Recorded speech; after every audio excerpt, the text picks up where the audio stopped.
Good morning everyone, welcome back to the channel, and more importantly, welcome back to another episode in our build series. This week we're leaving behind all the prep work we did last week, and we're starting to move towards the more custom, exciting parts of this van build that will really give it a character of its own. If you're enjoying these episodes, please be sure to like, comment, subscribe. It does help get it out to people who don't know about us yet, and it just helps with engagement overall, and we love to engage with you. So other than that, I think we're ready to get into it. Yeah? Alright, let's do it. 13 22. Plus 9 is 23. 13 plus 9 23. Square root of 242 equals 15.55. What side? Am I running it on the inside? C is the hypotenuse. So no, it's the outside. No, it's not. C is the hypotenuse. Well, early morning math, eh? I love algebra. That's good. I don't like that. But I like the geometry side. I hate geometry.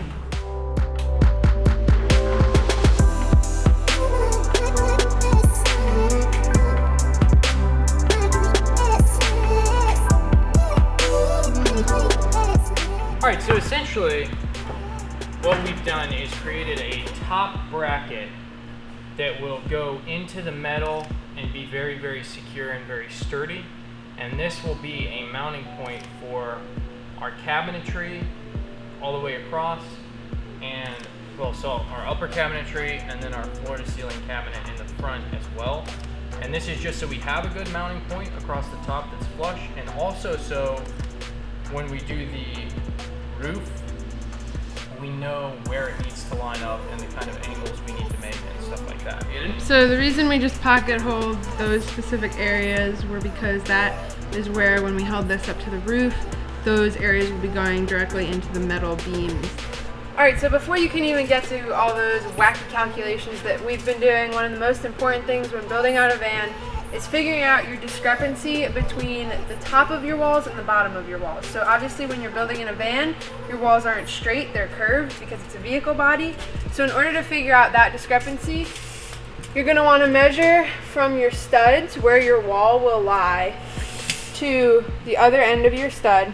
My arms don't reach, but you get the point. So after you get the measurement between your top two walls, you're gonna go down to the bottom here where your wall will lie and get that measurement as well.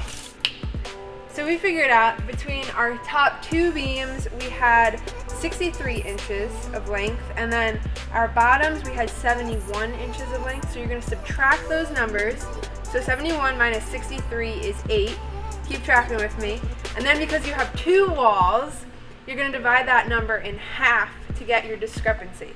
So 8 divided by 2 is 4. So our wall curvature is 4 inches.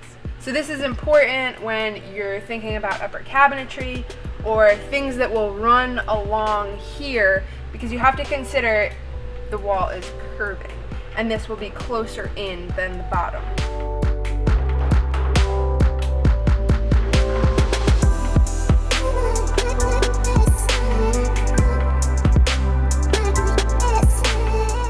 So now, just our final measurement here is testing out that we nailed the gap.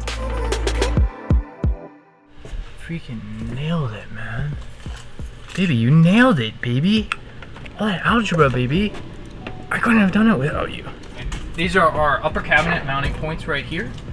And basically we can now build cabinets off of those. We also now have the outline for everywhere our ceiling is gonna go. So for the last one, we kind of took a shot in the dark and put like a panel in the middle by eyeballing it and then built out on the sides. And I do not want to do that again. Pretty exciting. It's going according to plan so far. So we'll see how the rest of the day goes. But that's where we're at now. 15.5 inch, 45 degree. Right here? Yes.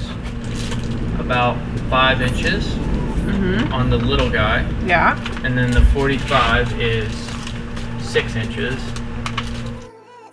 Next step is to transfer this shape. We have to transfer that on plywood. So, kind of tricky, but we've got it outlined And now we're gonna go ahead and use the track saw to make those straight cuts. So we are now working on the ceiling, and the goal is to kind of set this thing up like a big headliner in a car. What we're gonna do is a similar kind of look to the last one. These are a little bit thinner though. And these are 3/4 of an inch by 1.5 inch pine beams.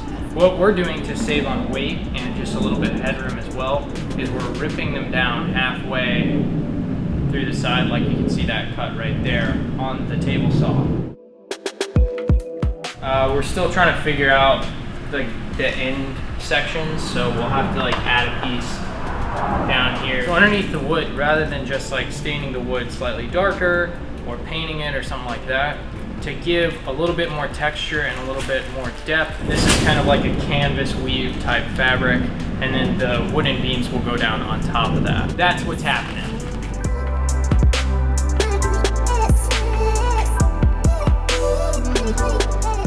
Little turd bird is just maxing and relaxing while mommy and daddy work hard out here. We'll definitely have to clean this up, or she will have a snow day in it.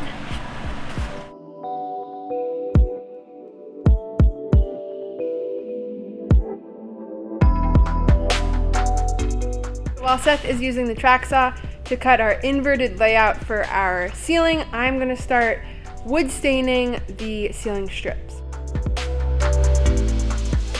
This is the flooring we got, so I'm gonna try to match them as closely as possible. With this particular stain, we're honestly just looking to bring out the natural tones in this wood, so we're not looking to really make it a different color.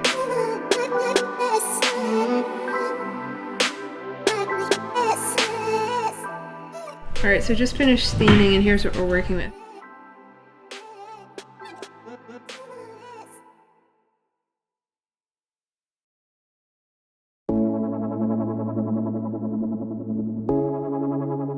Okay, so we have this kind of big cutout, and if you guys are watching earlier, we put these little beams around and kind of framed out where our upper cabinets will go.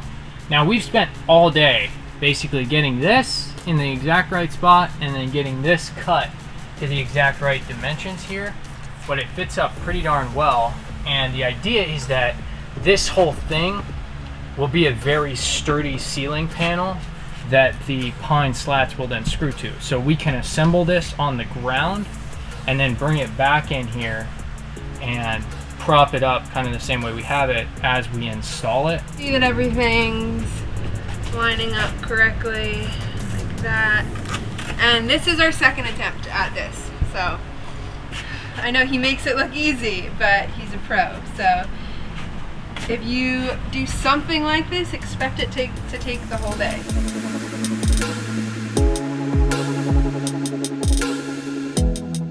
How cool this is gonna look. Oh my gosh. Trusty old friend. That's how we're gonna secure the fabric down.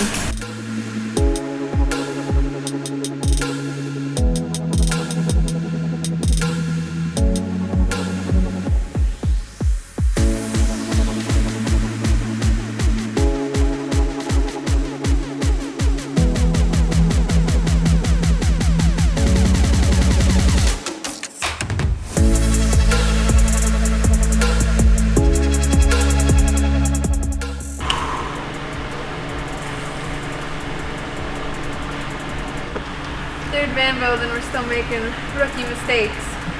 We got about a third of the way in with our ceiling strips. We did our measurements correctly, we thought, and well, it didn't line up. So we're gonna pull all of them off, and now we're gonna start over. I'm gonna start with the center beam this time rather than the side beam. That one's on me. I thought I had it measured right from side to side, but guess not. When we do get this up, the ceiling is not going to come down. On a positive note, we were able to dismantle the whole ceiling, or at least the third that we got done, without ruining any of our pine beams or the fabric on our ceiling. So, very durable. At least we know that now. We're out here building vans. Man, we thought we were going to get this done in 20 days, huh?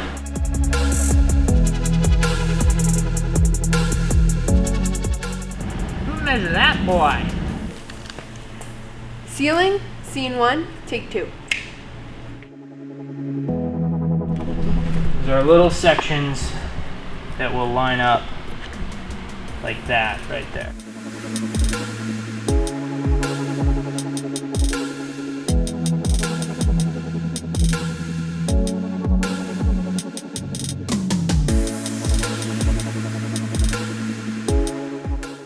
Ooh, babe. Hey. It's looking good, babe. Put a lid on there. This guy's been working real hard to get this done. How you feeling about it? Good. Second time is the absolute charm. Start from the middle, folks.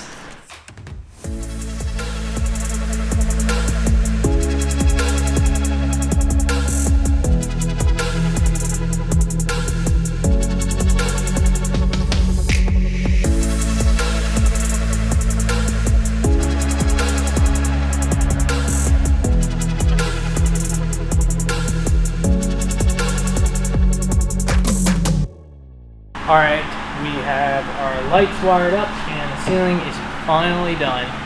So it's time to mount this big old boy.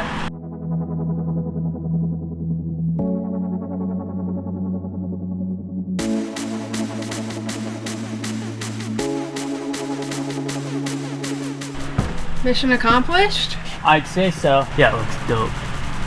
Alright, little hack here for you. We use the Milwaukee M12 series, which are 12 volt batteries. Find your negative terminal, which is right there. You can shove it in. Then you find your positive terminal, and bang, we got a light. But because it's 12 volt and these are 12 volt lights, we're totally cool to do this.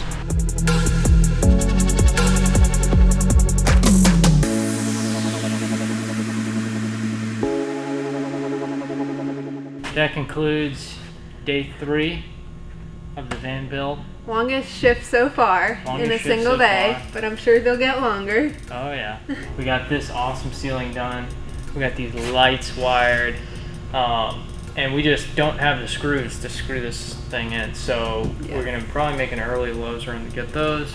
And then we can get rid of these boys tomorrow. Day 3 was a grind, but we made it through, and at least we have like this to show for it, which is awesome. This is kind of the point we both wanted to get to by the end of the day. So I think we're both pretty happy with it.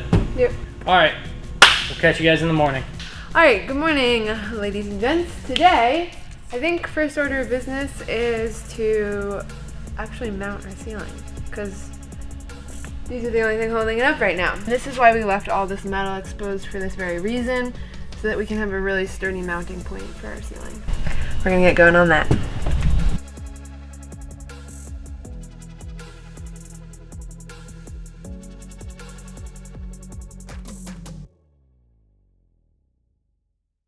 Hey, local favorite. Hey, I'm your local favorite. Yeah, you're my local favorite.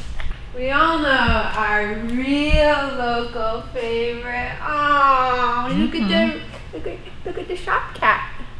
She's a big shop cat, aren't you? You love the shop.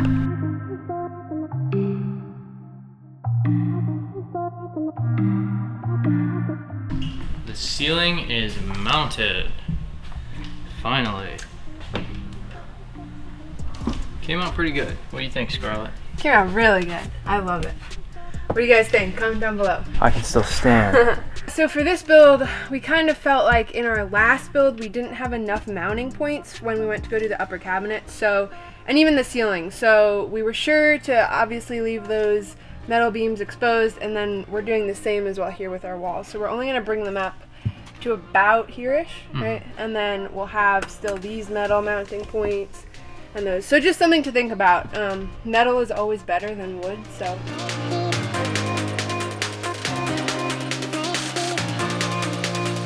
So one of the things we learned on the last build is to overlap your panels on a stud, and that way, you'll see in a second here when we nail this one in, you'll have a clean line that they're both nailed to behind, so that when you wood fill them, you'll basically have like a perfectly seamless wall. We split the difference here, obviously because another wall will close that gap. common household item that can make your life a lot easier. Just a piece of string. We drew on the floor where our wall stud was, so that's where that black line is that my foot is on, and then ran the string up to align it basically right in the center of our stud.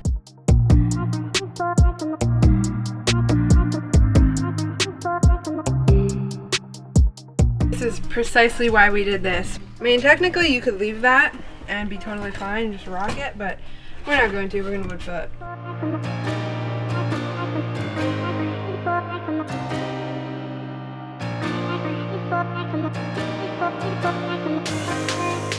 Alright, so now that everything's kind of starting to come together, you can really see the difference that this made. So this was our cabinet outline that we did yesterday, and super cool because now we have all these awesome mounting points for our upper cabinets when we do them.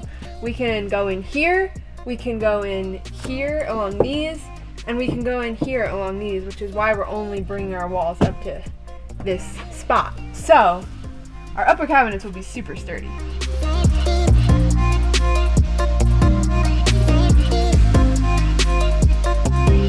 Is these little dots right here are called spot welds, and it means two pieces of metal have been welded together, which means it's going to be a lot harder to drill through. So be very, very careful as you drill through sections like this, because that's how you break bits and strip screws and stuff like that. Alright, so after many years of having an extremely strained relationship with wood filler, I have finally found the one my heart loves. Alright, so we're going to go into our seams and patch up all those nail gun holes as well. This wood filler is color matched, so it'll come out white, and that works to our advantage because our walls will be white, and then all you do is basically just press it into the seams, and then take a wet rag, and it literally just comes right off.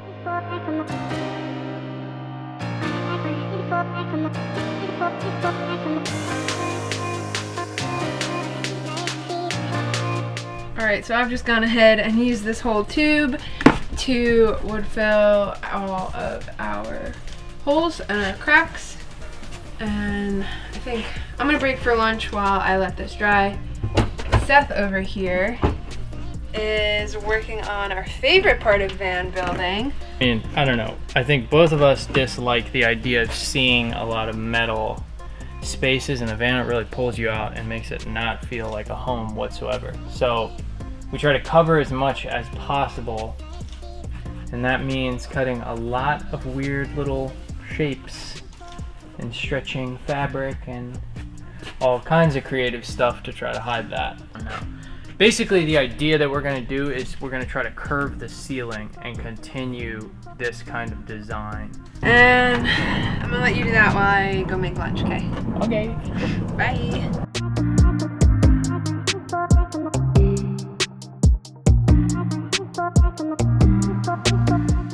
This is what I've been working on.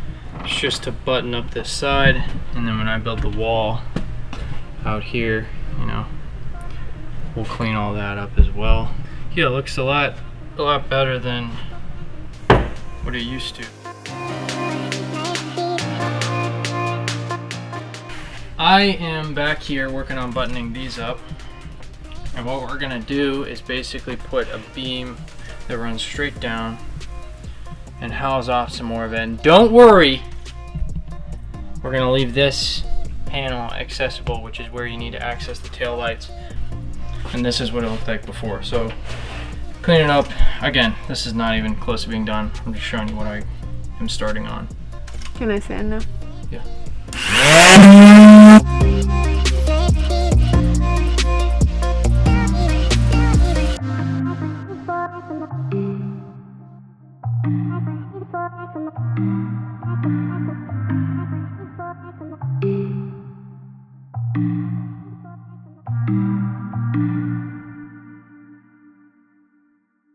So I've got this kind of beam down here.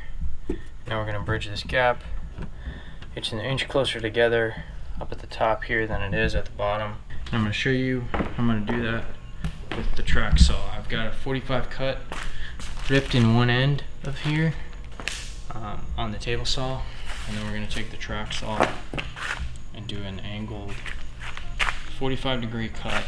So this is what we're working with here. Now the upper cabinets will come down to right here. So they will clear this top piece, so you will not see any of that back there. And down here will be covered across on both sides. This side, same thing, patch that up. There's gonna be an outlet right here, so I have a hole drilled for our little slide up hidden outlet. And then underneath, same thing, access to the taillights. The man himself. So this is a fun little trim piece that I did, and I mean, one of the things you got to keep in mind with vans always is your weight. You don't want to be adding too much unnecessary weight in the wrong areas. So this trim piece will kind of go back over the top here and button this up. And the way I got them kind of connected together is, if you see right there, I have a thin little strip of pine, which is very light but also very sturdy, and basically just cut the angles the same way, and then did my 45 on one of these. So tedious work doing this kind of stuff for sure, but got it all glued up, nailed together. Just needs to be wood filled and painted, so there you go. Oh, wow. Thanks so much. It's light though, right? Yeah, it's super light.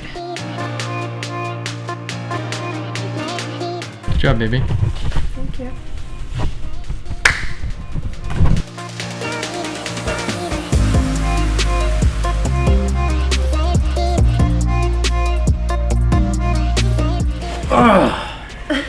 End of day 4, finished some stuff, got the ceiling up without those poles, got the walls up, and then we started some other stuff. We started kind of boxing off everything, patching up all the kind of loose metal pieces on the van. So got lots done today. What are we doing tomorrow, baby?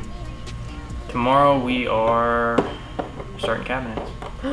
Hopefully finishing all this stuff and then starting cabinets. So. I'm gonna paint. I'm gonna do the walls tomorrow. I'm gonna paint the walls. All right. We'll catch you tomorrow for day 5.